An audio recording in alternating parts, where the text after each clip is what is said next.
Ana Catalina Emmerich. La amarga pasión de nuestro Señor Jesucristo.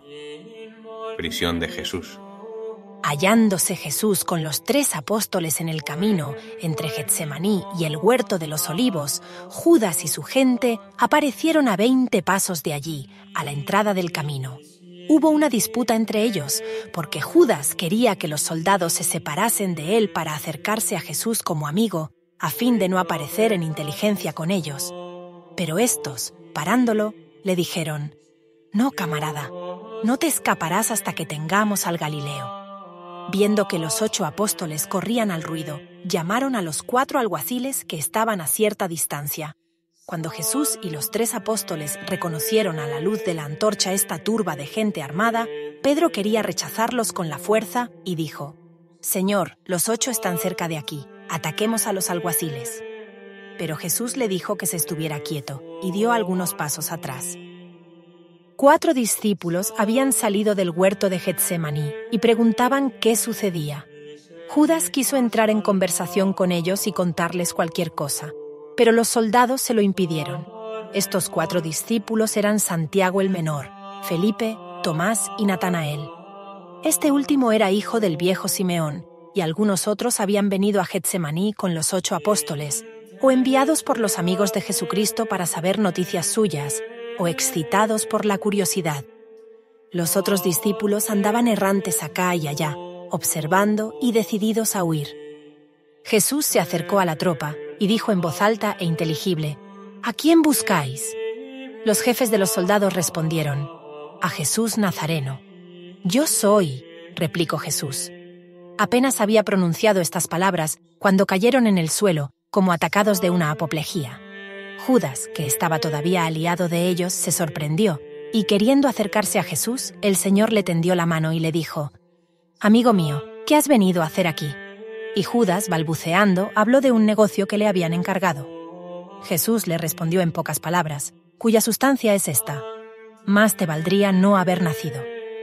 No me acuerdo bien distintamente. Mientras tanto, los soldados se levantaron y se acercaron al Señor, esperando la señal del traidor, el beso que debía dar a Jesús. Pedro y los otros discípulos rodearon a Judas y lo llamaron ladrón y traidor. Quiso persuadirlos con mentiras, pero no pudo, porque los soldados lo defendían contra los apóstoles y por eso mismo atestiguaban contra él.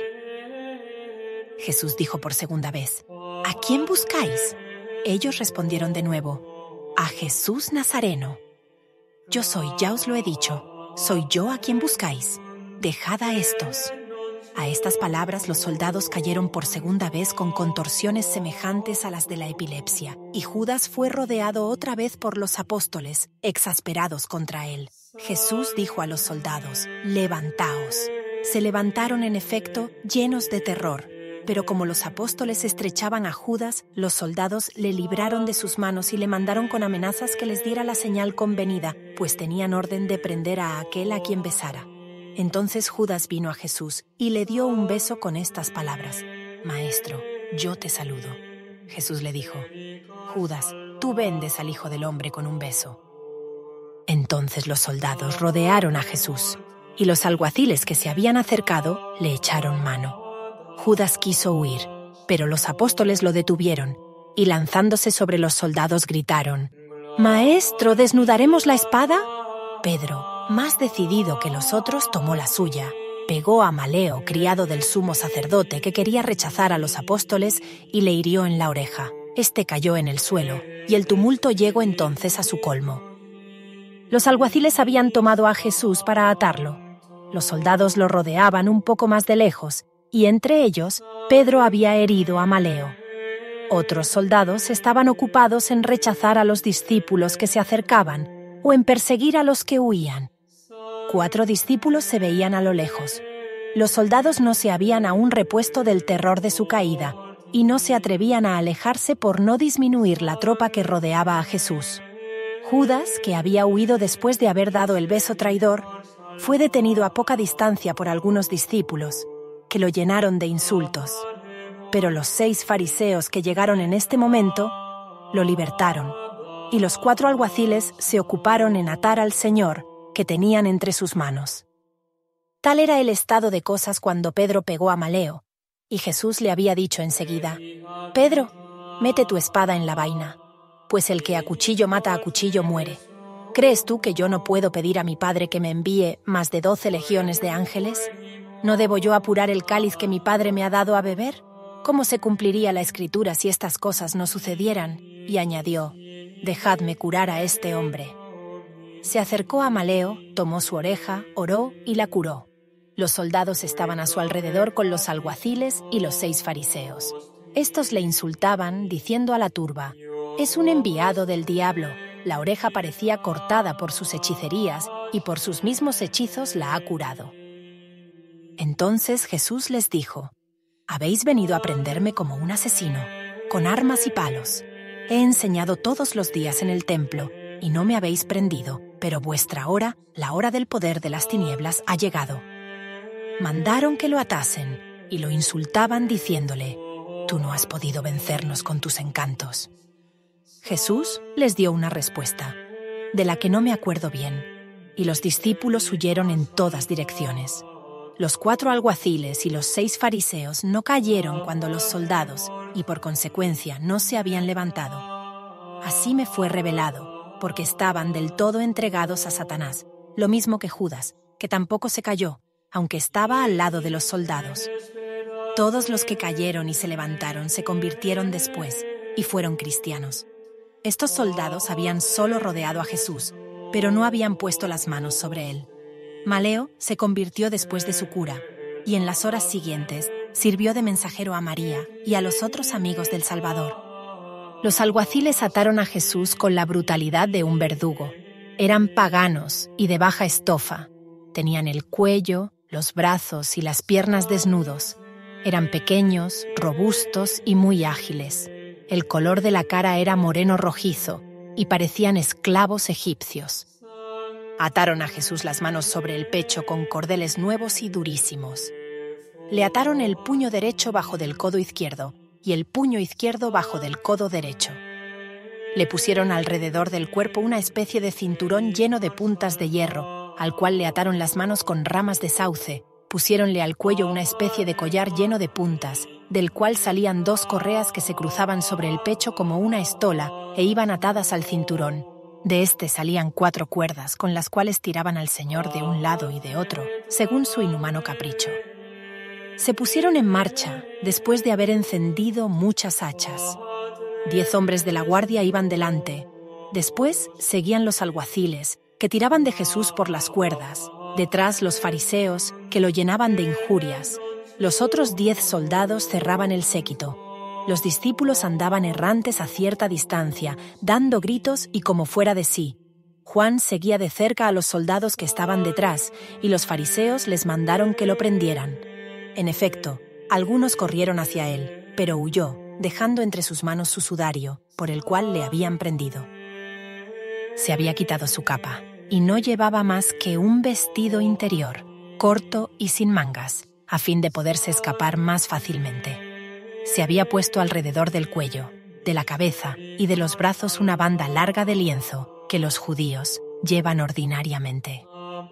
Los alguaciles maltrataban a Jesús de la manera más cruel, para adular bajamente a los fariseos, que estaban llenos de odio y de rabia contra el Salvador.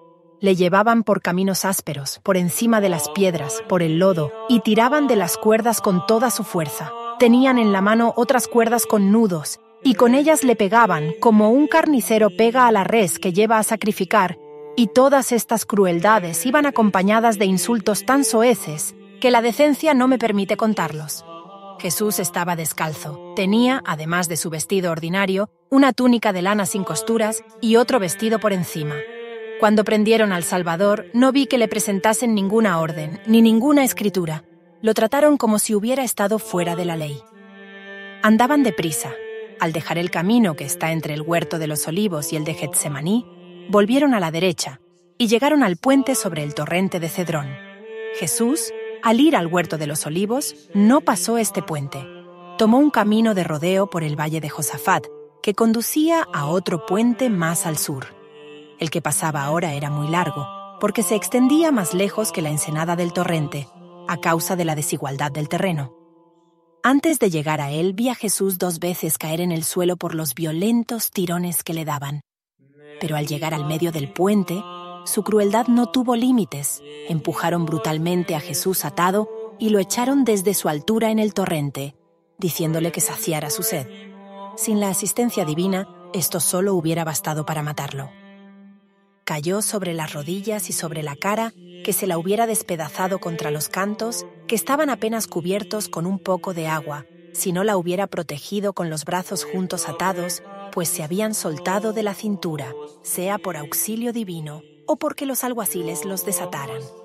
Las rodillas, los pies, los codos y dedos se imprimieron milagrosamente en la piedra donde cayó, y esta marca fue después objeto de veneración. Las piedras eran más blandas y más creyentes que el corazón de los hombres y daban testimonio en aquellos terribles momentos de la impresión que la verdad suprema hacía sobre ellas. Yo no he visto a Jesús beber, a pesar de la sed ardiente que siguió a su agonía en el huerto de los olivos. Le vi beber agua del Cedrón cuando le echaron en él, y supe que se cumplió un pasaje profético de los Salmos, que dice que beberá en el camino del agua del torrente, Salmo 6. Los alguaciles tenían siempre a Jesús atado con las cuerdas, pero no pudiéndole hacer atravesar el torrente, a causa de una obra de albañilería que había al lado opuesto, volvieron atrás y lo arrastraron con las cuerdas hasta el borde. Entonces aquellos miserables lo empujaron sobre el puente, llenándole de injurias, de maldiciones y de golpes. Su larga túnica de lana, toda empapada en agua, se pegaba a sus miembros. Apenas podía andar y al otro lado del puente cayó otra vez en tierra. Lo levantaron con violencia, sacudíanle con las cuerdas y ataron a su cintura los bordes de su vestido húmedo en medio de los insultos más infames. No era aún medianoche y vi a Jesús al otro lado Cedrón, arrastrado inhumanamente por los 4 alguaciles sobre un sendero estrecho, entre las piedras, los cardos y las espinas. Los 6 perversos fariseos iban tan próximos a él cuanto el camino se lo permitía, y con palos de diversas formas a empujones le punzaban, lloviendo sobre él los golpes. Cuando los pies desnudos y ensangrentados de Jesús rasgábanse con las piedras o los abrojos, dirigíanle insultos llenos de cruel ironía, diciendo: «Su precursor Juan Bautista no le ha preparado mal camino». O bien, las palabras de Malaquías: «Envió delante de ti mi ángel para prepararte el camino», no tienen aplicación aquí, etc. Y cada burla de estos hombres era como una espuela para los alguaciles, que redoblaban los malos tratamientos con Jesús. Sin embargo, advirtieron que algunas personas se aparecían acá y allá a lo lejos, pues muchos discípulos se habían juntado al oír la prisión del Señor y querían saber qué sería del Maestro. Los enemigos de Jesús, temiendo alguna agresión, dieron con sus gritos señal para que les enviasen refuerzo. Distaban todavía algunos pasos de una puerta situada al mediodía del templo y que conduce, por un arrabal llamado Ofel, a la montaña de Sión, a donde vivían Anás y Caifás. Vi salir de esta puerta unos 50 soldados. Llevaban muchas hachas, eran insolentes, alborotadores, y a grandes voces anunciaban su llegada felicitando a los que venían gozosos con su triunfo.